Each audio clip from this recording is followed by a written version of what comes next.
Assalamu alaikum. So again, we'd like to welcome Shaykh Yusuf Estes. We're very honored to have him tonight, and I believe he'll be speaking about the topic of the role of Muslims in the United States. So without further ado, I'd like to welcome Shaykh Yusuf. Thank you so much. Bismillah, alhamdulillah, wa salatu wa salam ala Rasulullah, wa ala alihi wa sahbihi ajma'in. Ashhadu an la ilaha illallah. Ashhadu anna Muhammadin abduhu wa rasul, sallallahu alayhi wa sallam. Alhamdulillah rabbil alameen, huwa alladhi ja'alna muslimin. This is the saying I use so much because I feel it so much. Alhamdulillah, the praise to Allah, huwa alladhi, the one who ja'alna, made us muslimin. Made us of those people who are in service to Him on His terms. Alhamdulillah. We thank Allah. We can't thank Him enough. The hidayah in Islam is very much like finding the key to a puzzle you could not solve any other way. No matter how you try to put the puzzle together, no matter how you try to understand, you couldn't understand it till somebody gave you muftah, the key. And this is Islam. Alhamdulillah. I told you a few minutes ago, I mentioned something happened in New York. And that's a fact. Something very, very upsetting when we hear this kind of news. We're going to hear this. Where's the brother? There you are. Maybe I should switch mics, huh?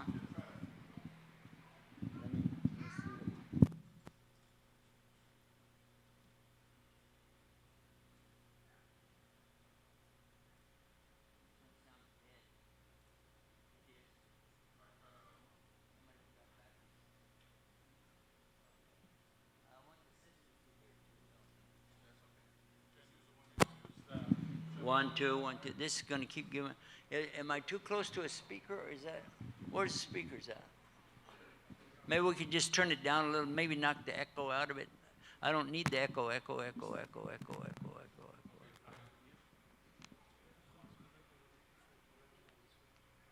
Alhamdulillah. Now, brothers, I hope everybody's sitting down because this will knock you down. This news just came to us. Someone whom I know, actually, in New York, in Queens. Anybody ever been to Queens, New York? Raise your hand. You been there? Okay, there's a masjid on Steinway, Masjid al-Man. Another masjid over on Astoria Masjid, Islamic Center. There's many masajid there. One is the Bangladesh Masjid. When I was there, these brothers donated more money for dawah in fewer minutes than any other masjid. I was so impressed with them. Imam Shamsi Ali is the one who took me over there. He's the one that introduced us to the big dawah that we were doing at the United Nations and getting the message out, what's Islam and so on. We just heard and learned tonight the Imam of the Bangladesh Masjid was shot dead, as well as someone, companion or relative that was with him. If you go to sleep tonight without making dua for them, and you forgot that subject, then God help us all. I'm telling you these same words for the last 20-odd years, again and again and again. If you don't do something, I want you to think about this. I'm going to give you another scenario, because I actually saw this happen. A man was telling his wife, we need to take our children to the church. We need to take our children and get them involved with the religion, Christianity. She said, no, because you're one kind of Christian, I'm another kind of Christian. So I don't want to give the children any religion, and they'll grow up and choose what they want for themselves. You know what's wrong with that idea? When somebody said, don't give the children any religion. Let them figure it out for themselves. Just because you didn't do your job doesn't mean Shaitan won't do his job. Those children grew up, one became atheist, and the other one hardly knows anything about religion at all.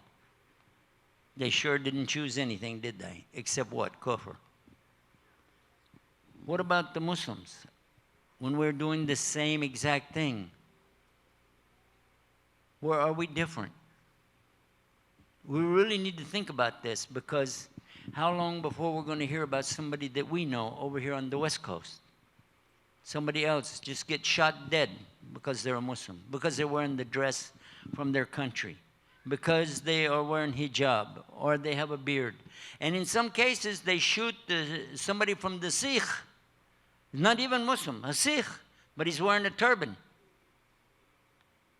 They shot one man in a taxi cab because he was playing Quran. But they didn't know what it was. They just assumed this must be something from their religion. So this, what I'm trying to get across is, we have to do something. Now I'm going to talk about Surah Al-Baruj. Then I'm going to ask you about an animal in Africa. Then I'm going to ask a brother to come and help me tonight. Surah Al-Baruj. We heard this tonight in the Salat, which was shocking to me because it's so much on target. How the Imam picked it, I don't know. He said it came to him while he was doing the Salah. This means it come from Allah. Some of you have heard the story about the people that are mentioned in Surah Al-Baruj. These people are being killed only because they believe in La ilaha illallah. That's all. They're being killed for that. Nothing more than this. Who are the people that are being spoken about here? The hadith of Rasul sallallahu alaihi wasallam tells us clearly about Surah Al-Baruj, who the people are and what happened to them. Because these are real people, not a made-up story. This is fact. These are people before the Muslims' time. And what had happened, they were being ruled over by a king who had a magician. This is the story of the king, the magician, and the little boy. How many of you heard the story before? Raise your hand. Raise your hand up high so I can count you real quick. 1, 2, 3, 4, 5, 6, 7, 8, 9, 10. About 20% of the audience knows the story, so you got an idea what we're going to be talking about. For those of you that haven't heard this story, this is a hadith of Rasul sallallahu alaihi wasallam about the people in Surah Al-Baruj.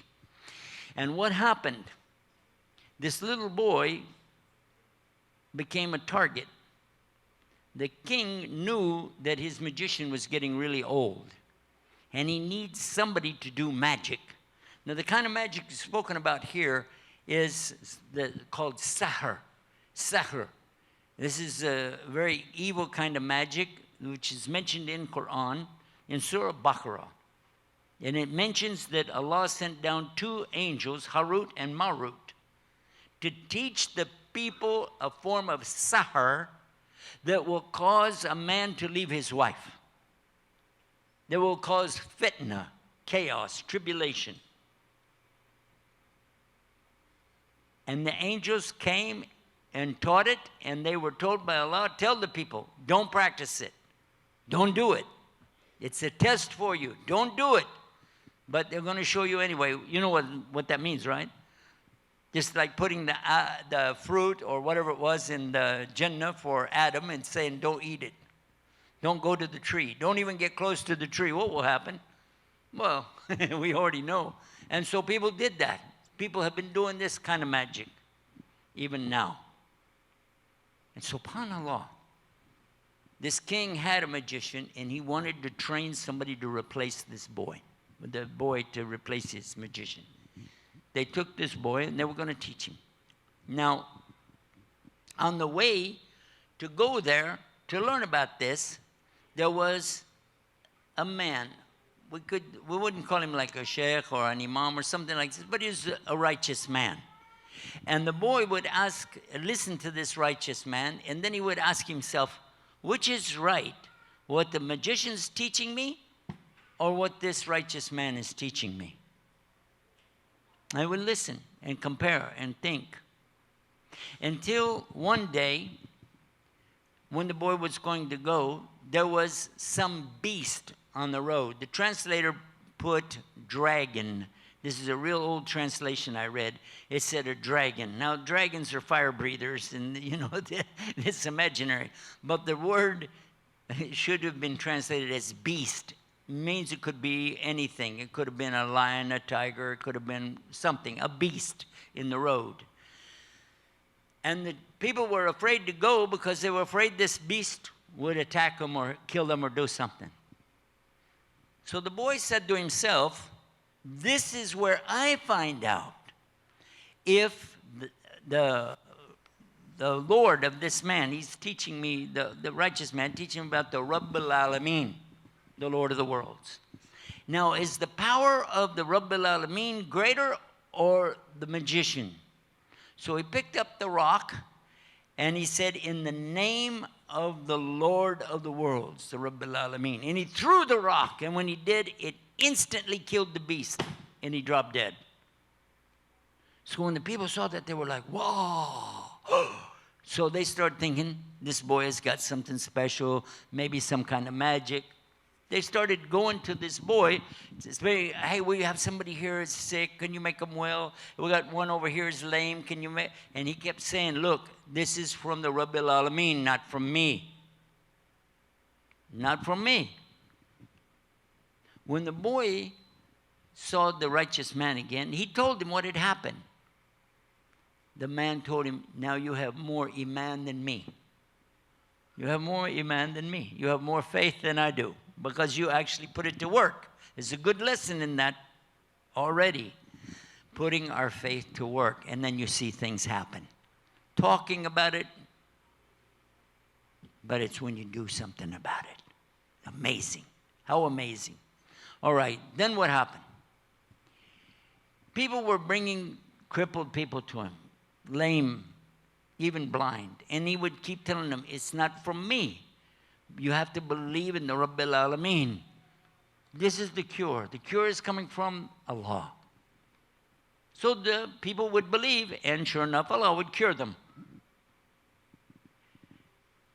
Then one of the people from the court of the king, who was born blind, never saw anything in his life, was brought to the boy. And he said, cure this man of his blindness, make him see. He said, no, Allah does that. But you believe the Rabbil Alameen, then it's up to him. So, the man does that. He believes. What do you think? Allah made a blind man see. Now, this is not a new story. By the way, we know this even from the Bible with Isa alayhi salam. And he did the same thing. He would say, it's not me, it's the Rabbil Alameen. Always the prophets don't claim any of the divinity for themselves. They don't say, hey, I'm a God, I'm part of a God, a son of a God, a cousin of a God. They don't say that. They say, Ibad Allah. Give your worship only to God. This is what they're saying. But I'm leaving the story and coming back to it. By the way, this is not in the story. So then what happened? The man who had been born blind goes back to the court. And the king is shocked. How is this? It's the boy. Oh, the magic is working. Aha! King is happy. Bring the boy. Aha! All right. Looks like you're doing some good here with this magic. And then what did the boy say? He said, this is not magic. This is from the Rabbil Alameen. He said, what? This is from the Rabb, the Lord. He said, I'm the Lord. He said, no, you're not. You are not. And no matter what the king would try to do, the boy is not going to say this king is the Lord. Listen, you know, imagine, here's a good opportunity for this boy. Just cave in a little bit. You can have a position here, like big shot. Just say I'm the Lord. No, no way. So what does the king say? He gets some of his men. He said, take this boy up on the mountain. Get him way up there. And then tell him either you say that I am the Lord or throw him off. So they took him up. And along the way, the boy figured it out. Allah put it in his mind. This is what's going to happen. And he went, oh Allah, save me by any way that you will. He asked Allah. So look what happened. Allah made an earthquake shake that whole mountain. An earthquake shaking the whole mountain till all those people fell off. Except the boy. And the boy went walking back to the king. Now here's something else I got out of the story. Why didn't the boy just run away? Many of us would have done that. Hey, I escaped. Yeah, I'm going to run away to South America. I'll go to Brazil and pretend I'm in the Olympics, you know. I could get away with it, you know. Cut back on the hair a little bit. And no? Okay. Maybe an announcer. Yeah.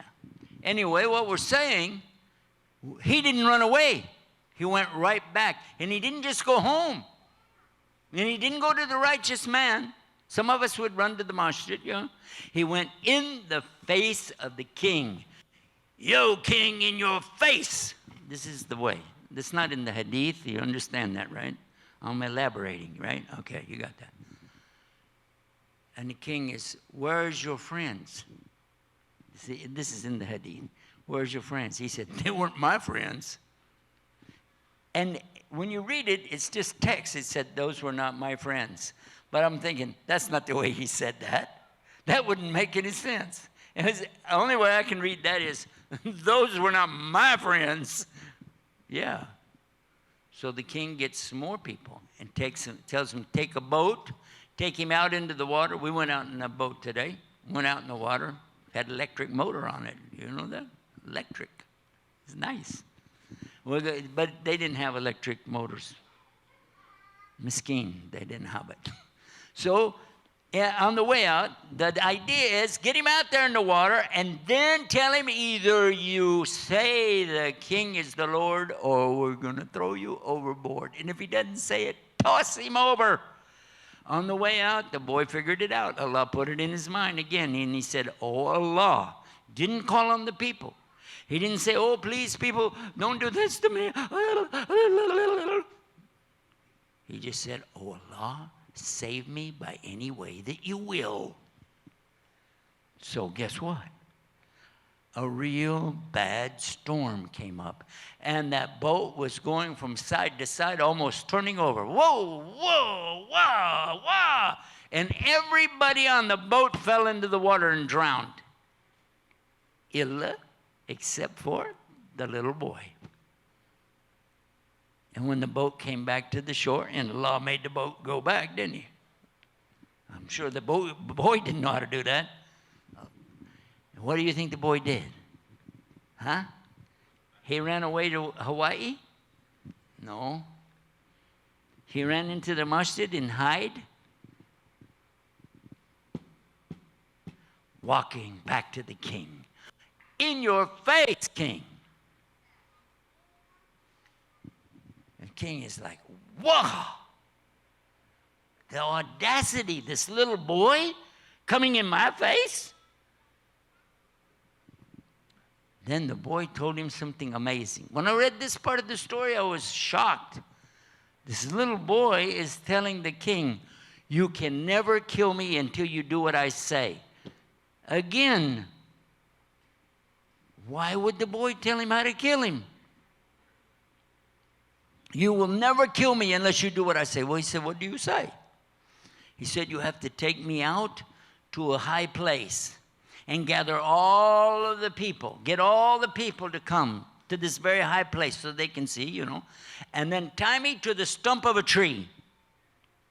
So far, sounds good.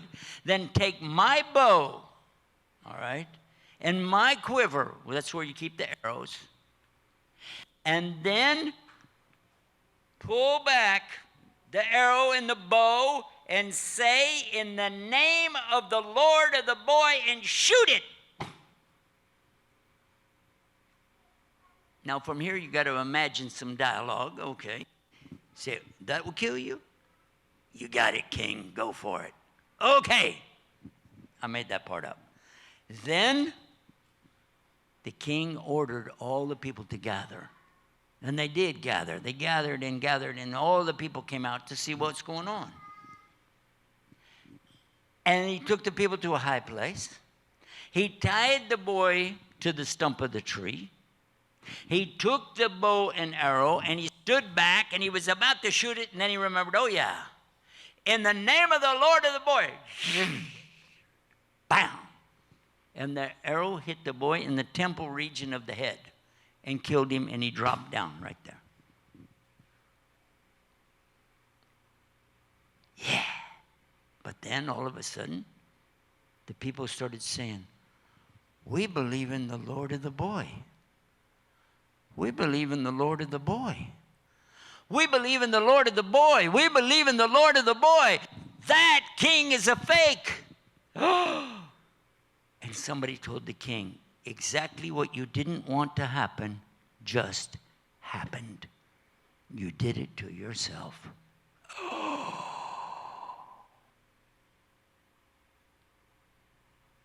Now, if we stop right there, we've learned some lessons, haven't we? A little boy, why didn't he say, no, I have to live, I have to get my degree, so I can be a doctor, make my mama happy, okay? Then I'll get married after I get my degree, and then I'll have a bunch of kids, right? And I'll raise them to be good people, you know what I mean? Maybe they'll go, to masjid sometime, Juma, but, no. Because when you really believe in the Lord of the boy, what do you put above all things? Above everything else. Allah subhanahu wa ta'ala.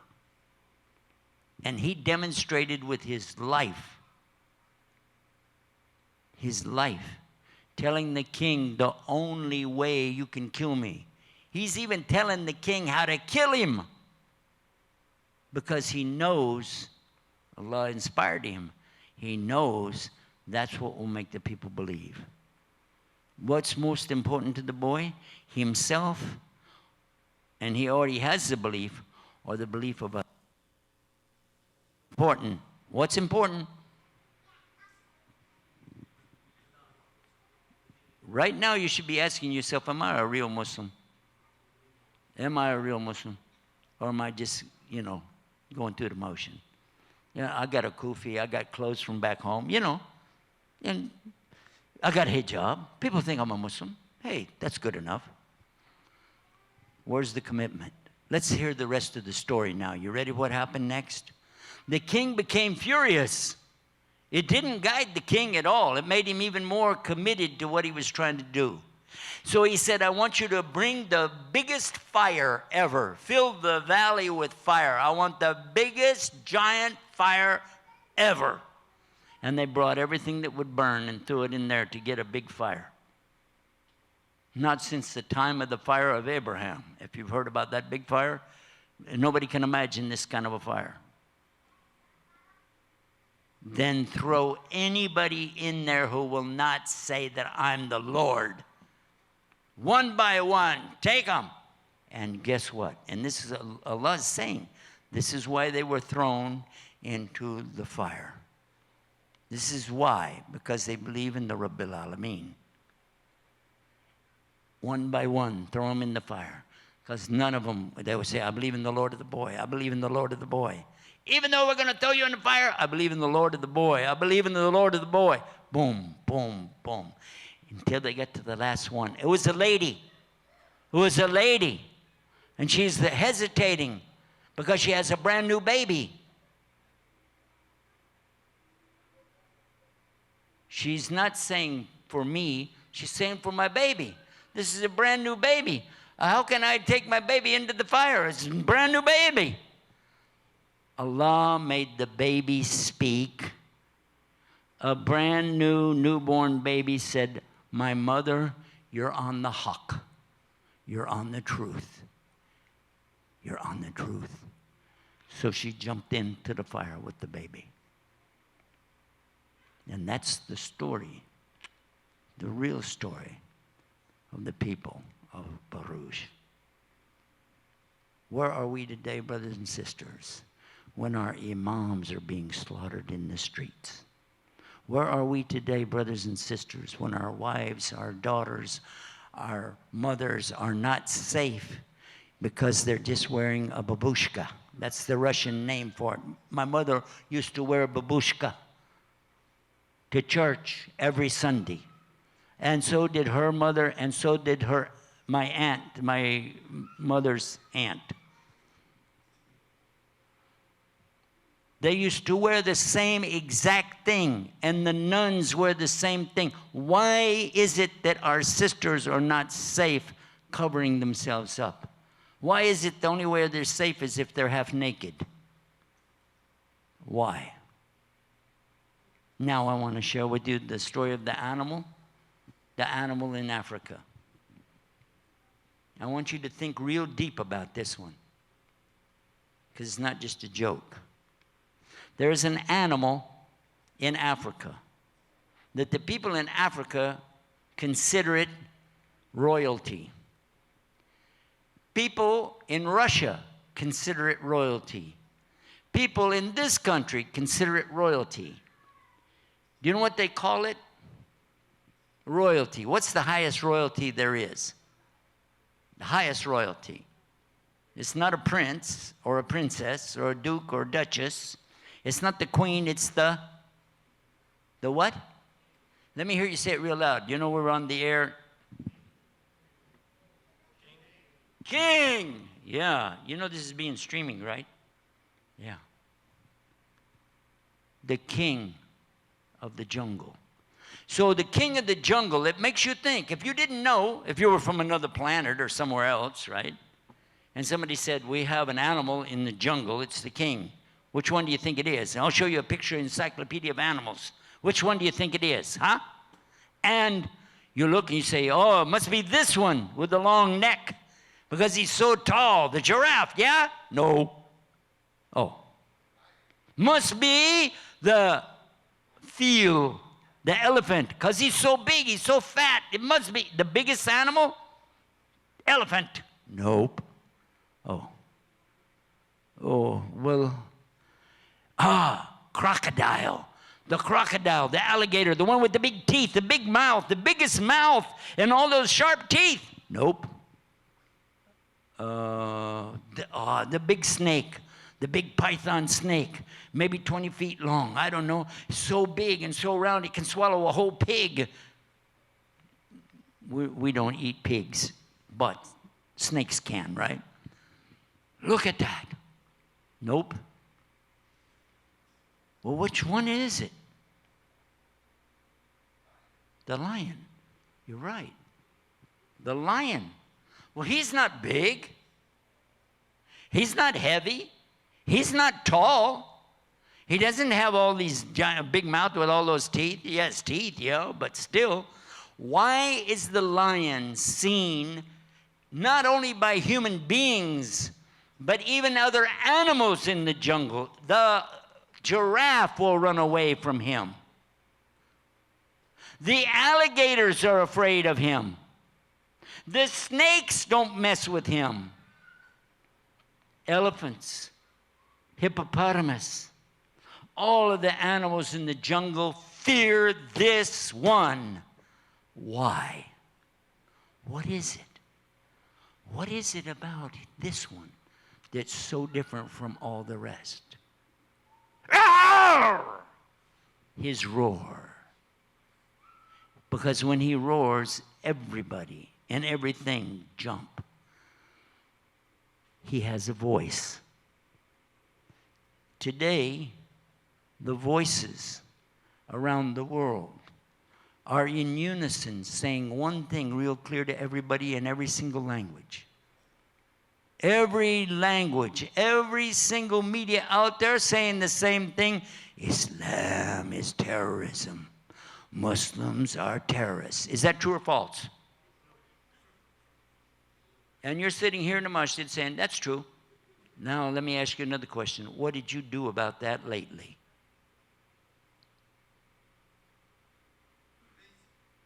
What about the Lord of the boy, the Rabbil Alameen? Does Allah tell us in the Quran, I'm asking you, think about it, does He tell us in the Quran that when we're in a condition, whatever condition we're in, that He's not going to, He said, I created you and what you do, so He's not going to change your condition unless you change yourself. Is that what He said? Do you believe it? You believe the Quran? Then why aren't we changing? Why aren't we getting our voice? Why aren't we even up to the standard of a little boy? And I'm going to ask our brother Ahmed to tell us how we can change all of that right now and make it happen here, right here in Orange County, right here where we have our voice already ready to go for the last 3 years on the antenna. Why are we not doing anything with it? Brother, would you please come up here and assume the position over here beside me? MashaAllah. I'll even give you some rashwa. It means bribery. Assalamu alaikum, brother and sister. You heard it very clear that we have a big job to do. I want to take you first about 1973. This is when I came to United States. You remember, all of us, we used to go to pray in one masjid if you were here in 73 and 74.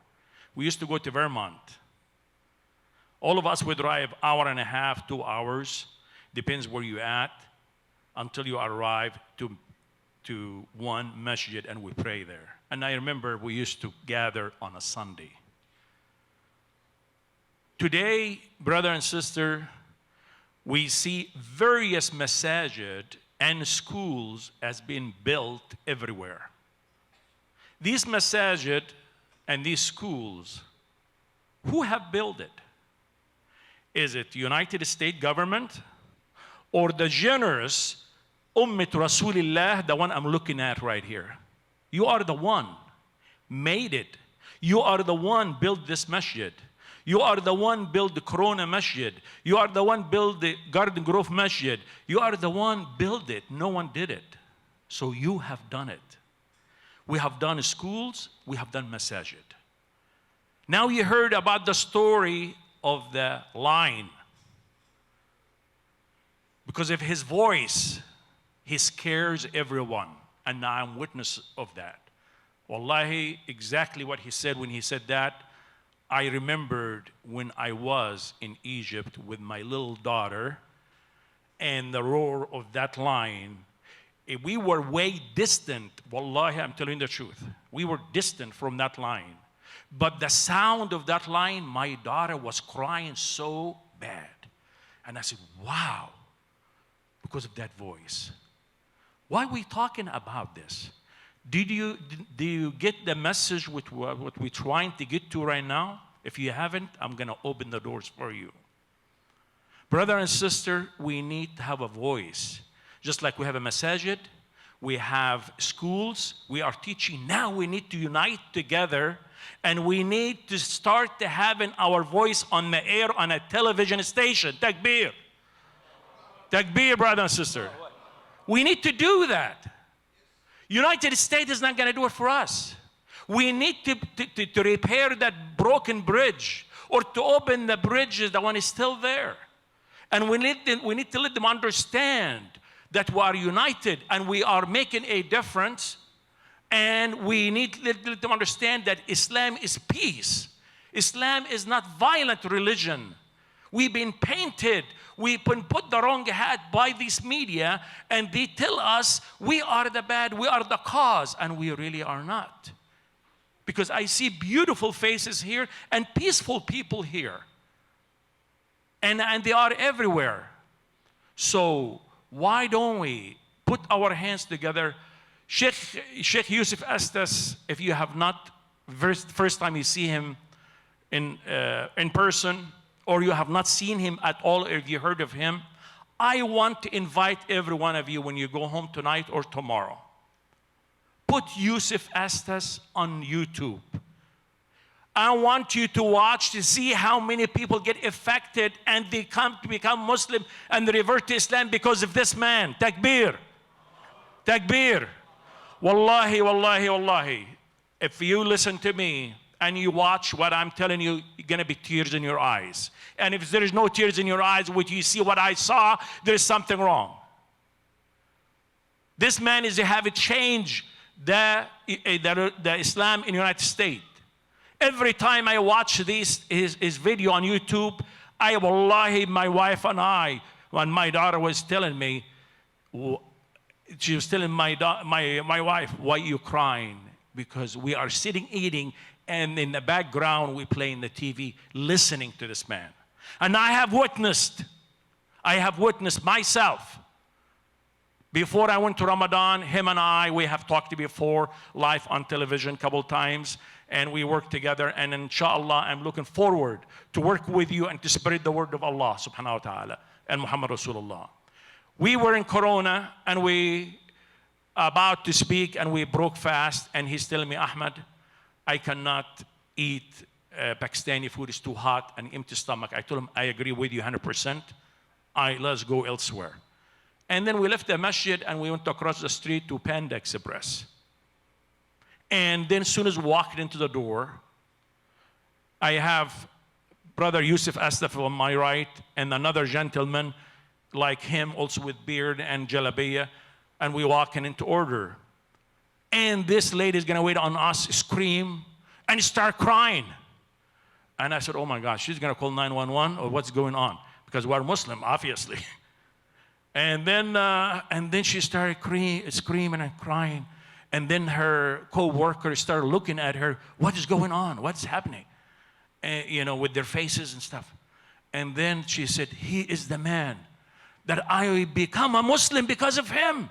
My parents didn't want me to become Muslim, and he is the reason I become Muslim.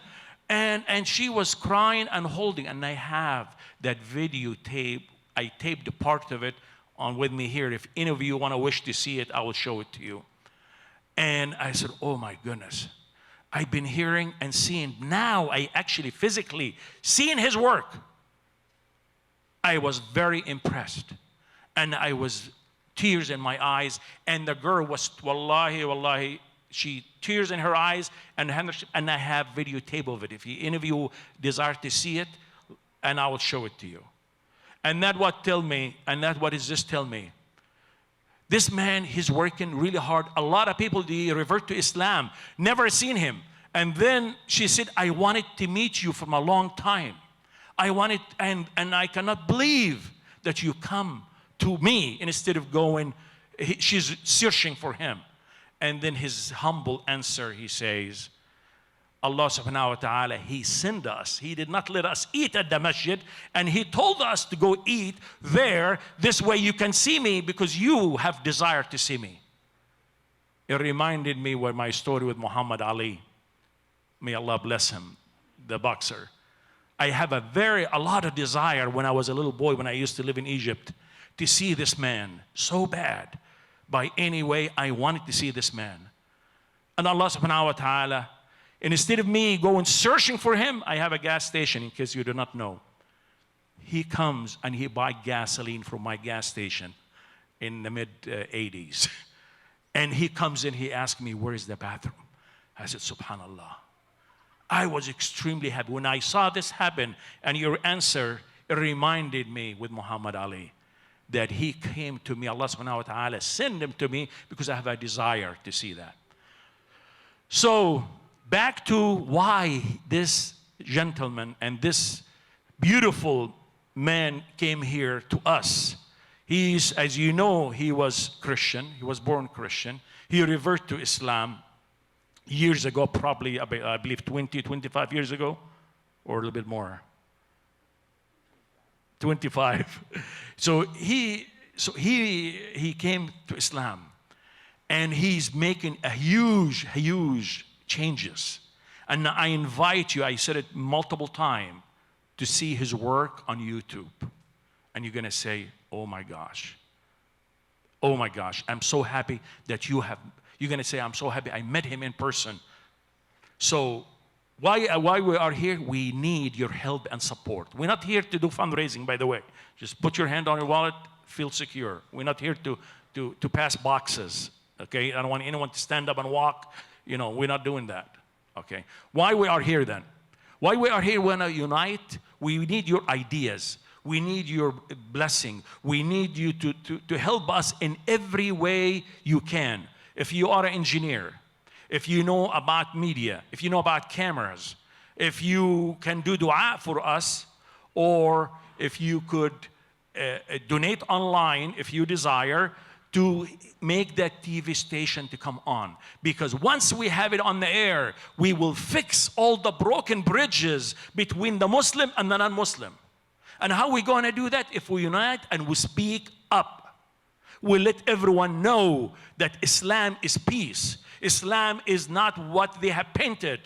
And we are being so silent for so many years, and no one is speaking on our behalf. I have seen many brothers, they speak on television on Channel 7, on Channel 14, and so on.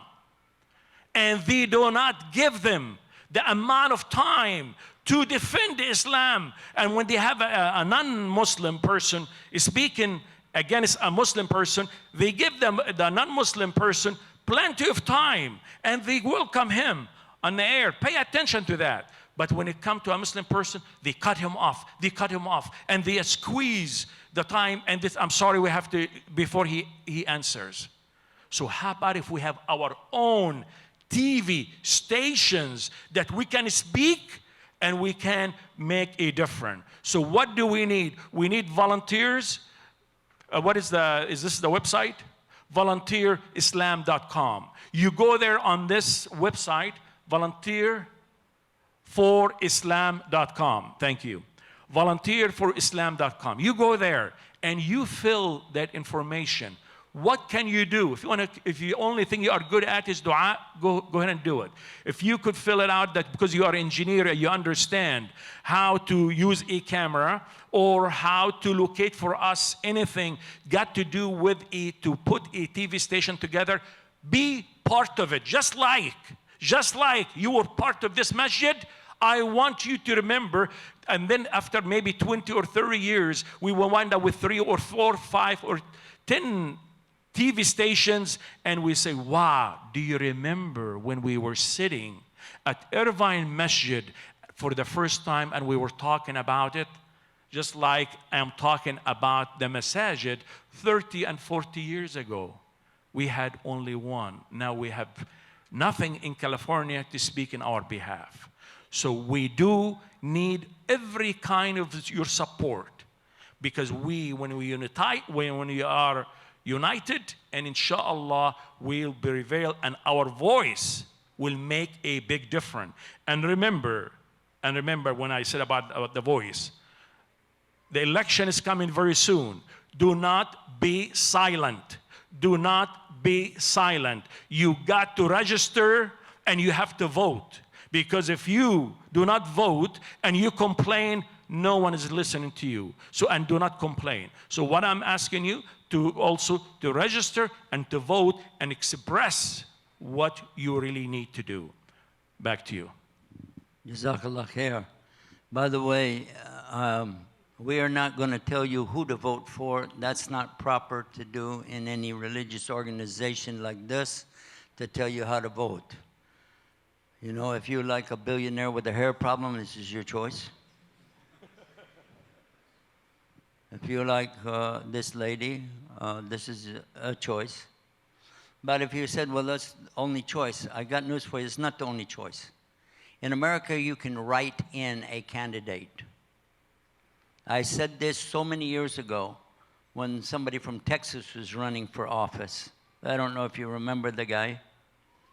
But anyway, I told people even then, if you want to write in, you can write in a candidate. Choose who you like. This is your freedom to do in this country.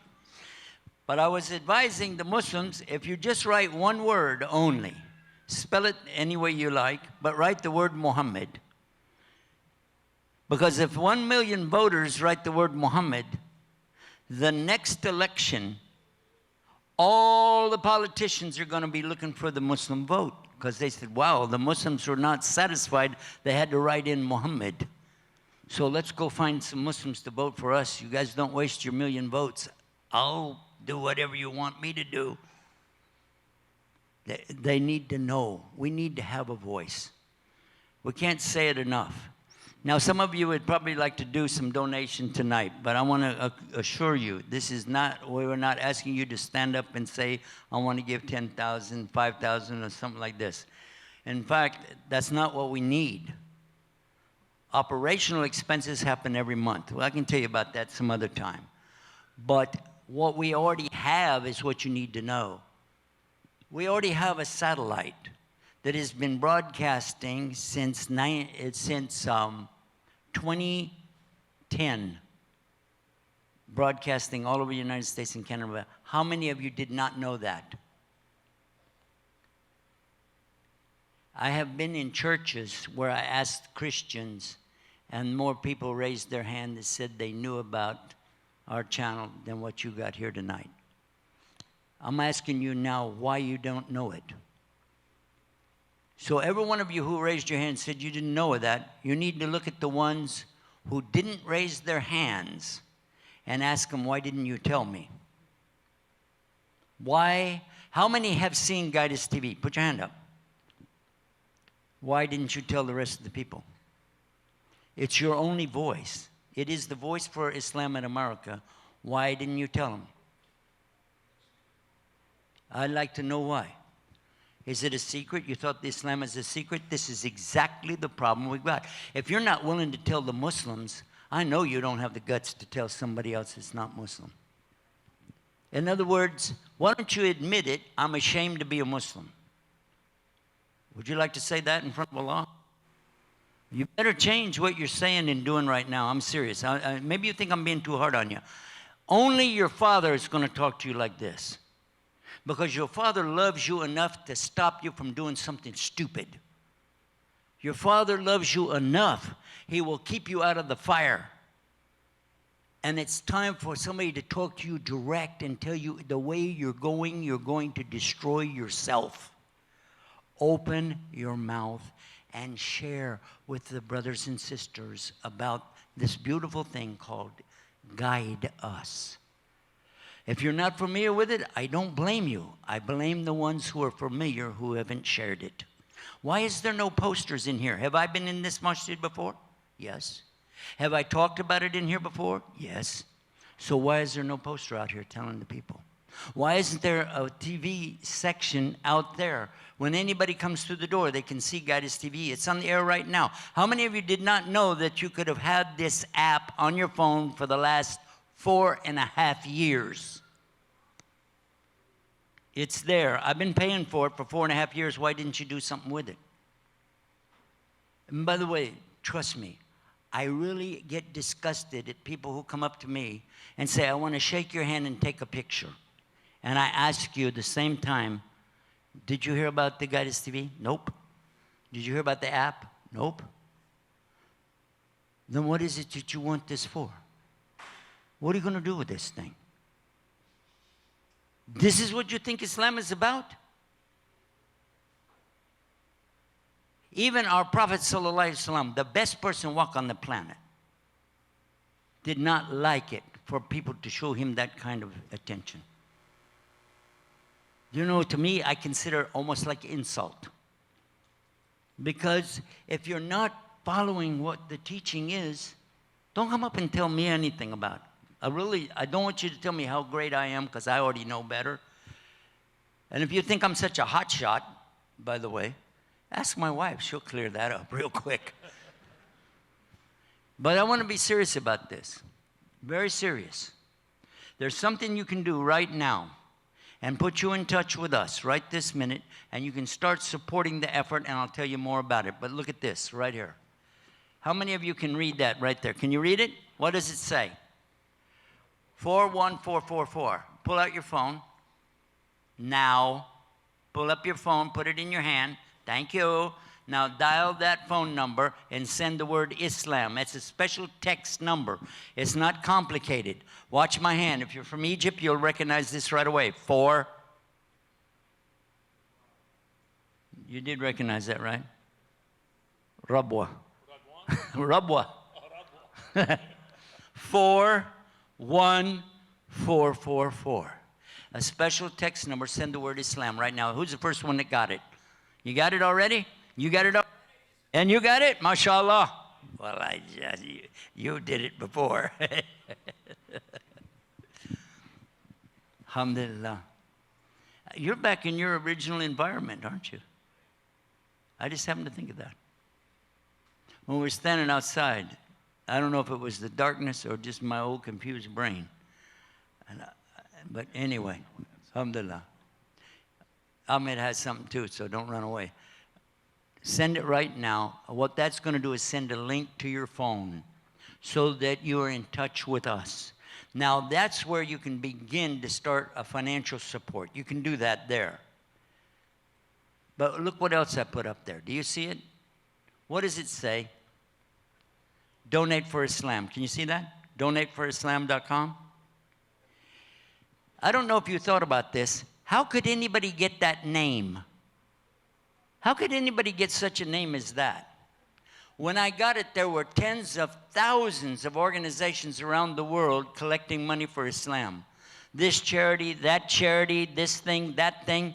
So when it occurred to me that we needed to support Islam, in my mind, I got this idea, donate for Islam. But as soon as I started to type it, I said, well, that's dumb. That was probably one of the first names to go, you know what I mean? Not one person got it. I just typed it in, Allah gave it to me. I did sajda for Allah subhanahu wa ta'ala as soon as I got it. Then I typed in donate Islam. It was available. I took it. Donate to Islam. It was available. I took it. Donate to Islam.com, .org, .net, .info. I got them. Then I put donate number 2, Islam. Number 4, Islam. It's all available. Nobody took any of them. As soon as I got them, I started getting emails, people saying, oh, I see you have that. I want to get it with this such and such organization, charity, blah, blah, blah. I'm thinking, you know what? Allah wanted us to have it. Do you see this one right here? What does that say? Volunteer for Islam, right?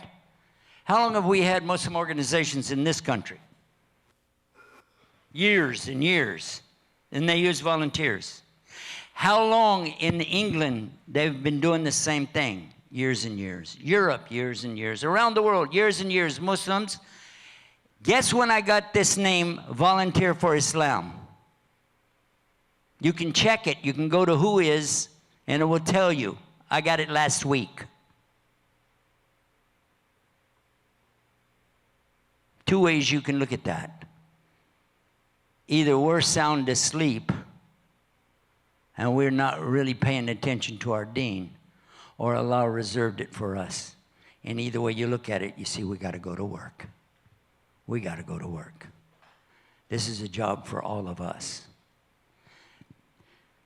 Now, I know that you got something that you want to say, but I wanted to mention this so you guys got an idea. Right now, some of you don't know exactly what we're talking about. There's a television channel. If you'll just get the app, it's a free app. Pull your phone out again, go to the App Store or Play Store, and download it so you can actually watch it right now. Please do it right this minute. Hurry. Ijaz, you already got it, don't you? Where's Ibrahim? There you are. You got it on yours, don't you? No? Okay. But, I mean, you had the app for Guidance TV, yeah? Yeah. Your brother's got it, your father's got it, your mother's got it, everybody has it, right? Okay. By the way, Ibrahim over here is one of our interns. It started with us in Ohio in our studios. And that's what I really want to talk to you about tonight. We have started an initiative in Columbus, Ohio to have local television. Now, right now, we've already got the satellite, we've got the internet, we've got the apps, but local television, this is amazing. Imagine that we've had it here for 3.5 years, almost 4 years, and you guys don't even know it. It's also on the air. Any television could be getting it right now. Not satellite, not cable. Free to air. Turn on the TV on regular free to air. If you don't know what that is, go down to Walmart and get an antenna and screw it onto the back where you've been putting the cable. $20. Screw it on there, put it up, and you'll wind up with at least 100 or 200 free channels that you didn't even know about. And Guidus TV is on channel 35.2 right here in the Los Angeles area. Channel 35.2. Now here's the thing about local television. Now, by the way, none of our channels have advertising. None of our websites. We have over 3,000 websites. How many of you didn't know that? Didn't know we got 3,000 websites for Islam? Yeah. And you're not using them. We combined our top ones together under one name so that you wouldn't have to go look. ShareIslam.com. You want to give dawah? You want to tell somebody about Islam? Just tell them, here it is, ShareIslam.com. You're afraid to tell them at work? I don't want to say Islam. I'm going to get fired. Okay. Just change one word. Tell them, did you hear about this website? It's called Expose Islam. We own that one. It also has 10 portals to our best websites. And it exposes Islam the best way. ExposeIslam.com. Also, we have SheikhGoogle.com. For those who are afraid to say Shaykh, we also have SearchForIslam.com. It's the same thing. And it uses the Google search to only go through our website so your children don't wind up going out of Islam.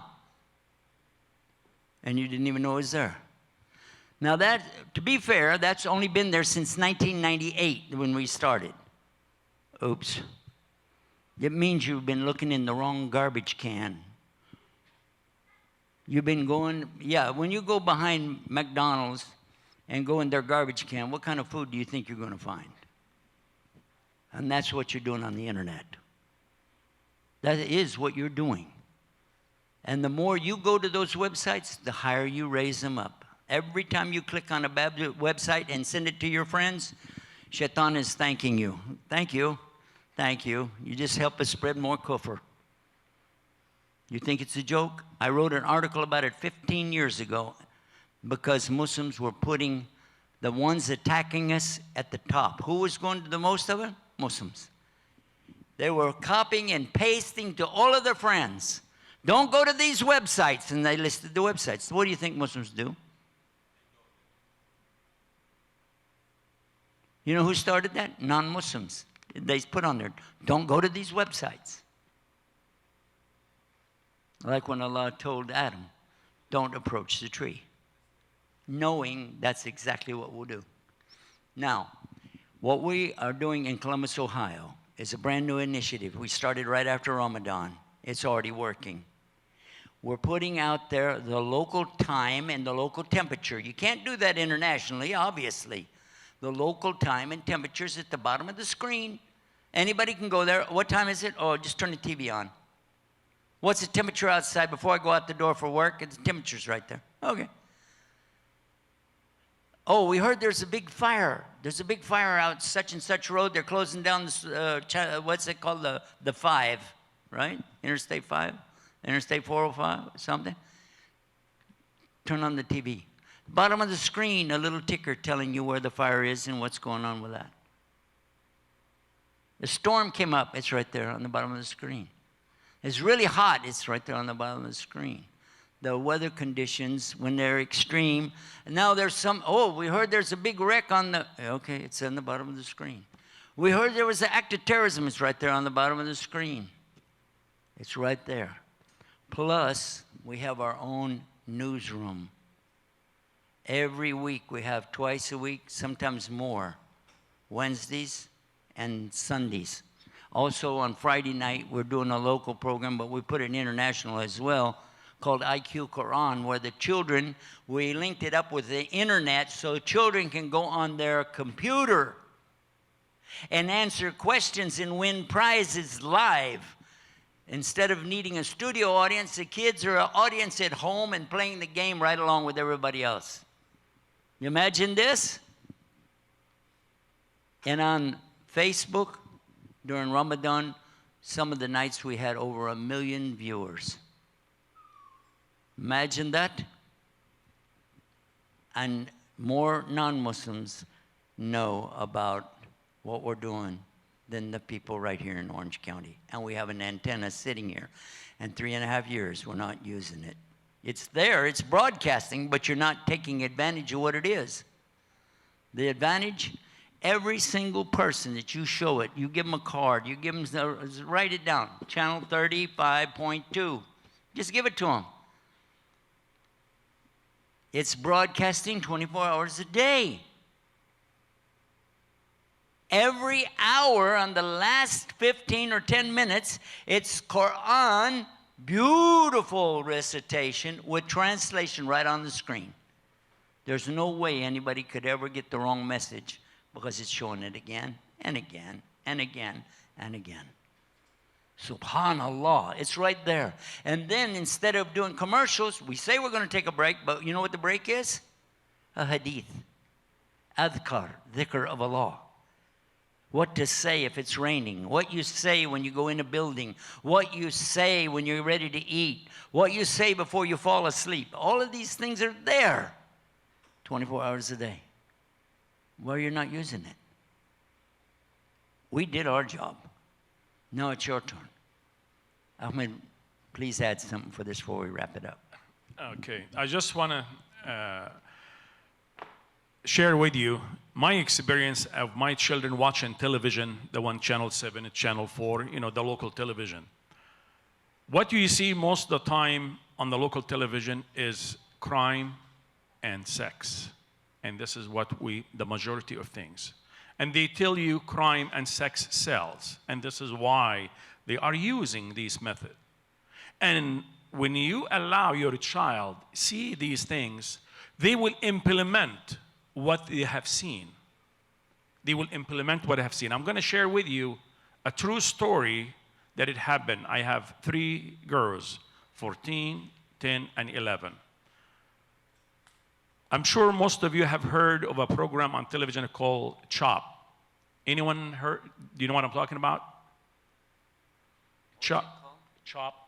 It's a cooking program. Chop, chop. Yeah, exactly.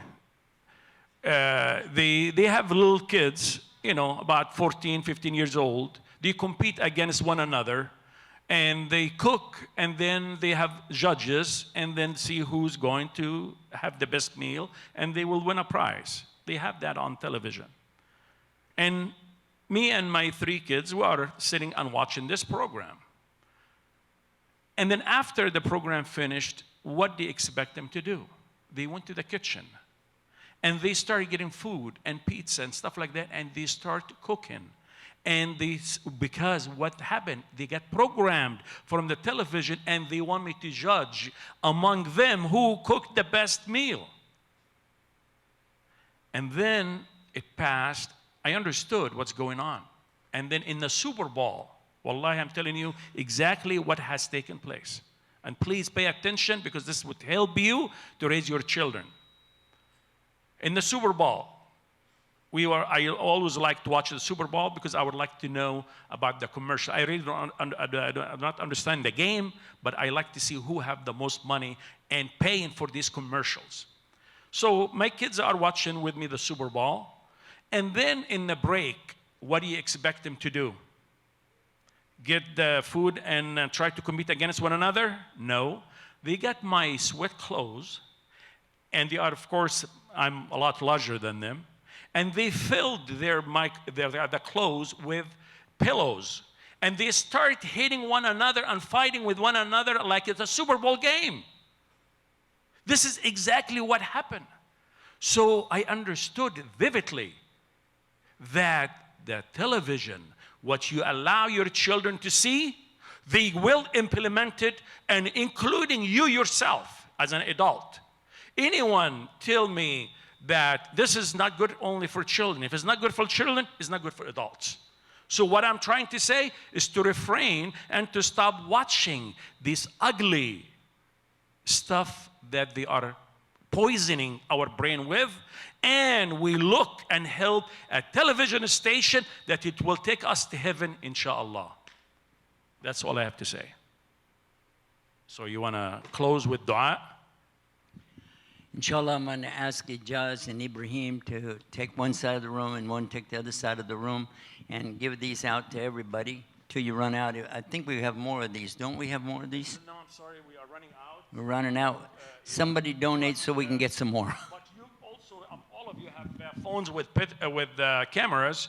One brother, you could share and take shots of it with your cameras. That will help. And it's better if you take a shot of it, because you will never lose it unless you delete it. You know what it has? Look, Shaykh, it has a QR right there. Yes. The QR you can scan with your phone. The QR is right there. You can scan it and then give it to somebody else. Tell them to scan it and give it to somebody else. You'll get all the ajr for everybody you pass it to. That's a good idea. The funny looking square there, that's called a QR. If you have a scanner on your phone will say, whoop, that's a QR, and it will tell you a website. That's what it does. It gives you a website, all right? So that's it. We want to, first of all, say big thank you to the administration here for having us at this last moment. Also to our brother who's taking the time to work on the sound and do all this work for us tonight. MashaAllah, make dua for him and his family. We'll also make a lot of dua for all of you here tonight that you came, you stayed with us after the salah. May Allah accept your salah tonight and make everything easy for you to do the work of the real dawah, which is just to be a good Muslim. Be a good Muslim. And then share the message. That's how it works. May Allah grant us this tawfiq. Ameen. Allah subhanahu wa ta'ala calls us to be of those people who are really with Muhammad sallallahu alaihi wasallam in his Jannatul Firdaus a'la. Ameen. We ask Allah subhanahu wa ta'ala to forgive us, guide us, and put us in the right way. Ameen. And we'll always like to end by saying, get guided with Guidance TV. As simple as that. And you don't know how many people have watched this channel and accepted Islam. So many people come up to me and said, you know, I got to Islam from what we saw, what you guys did. And some of them crying and saying, had you not done, I don't know. Sometimes they say, I worked with Muslims and they never told me anything. I didn't know. So may Allah make us of the people who understand how to be good Muslims and to show real Islam to the people and work together for his sake. Ameen. ربنا آتنا في الدنيا حسنة وفي الآخرة حسنة وقنا عذاب النار. ربنا لا تزغ قلوبنا بعد إذ هديتنا وهب لنا من لدنك رحمة إنك أنت الوهاب. ربنا لا تؤاخذنا إن نسينا وأخطأنا. ربنا ولا تحملنا علينا إصرا كما حملته على الذين من قبلنا. ربنا ولا تحملنا ما لا طاقة لنا به واعف عنا واغفر لنا وارحمنا أنت مولانا فانصرنا على القوم الكافرين. اللهم إني ظلمت نفسي ظلما كثيرا ولا يغفر الذنوب إلا أنت فاغفر لي مغفرة من عندك وارحمني أنت الغفور الرحيم. آمين يا رب العالمين. اللهم صل على محمد وعلى آل محمد كما صليت على إبراهيم وعلى آل إبراهيم إنك حميد مجيد. الحمد لله رب العالمين هو الذي جعلنا مسلمين. والسلام عليكم.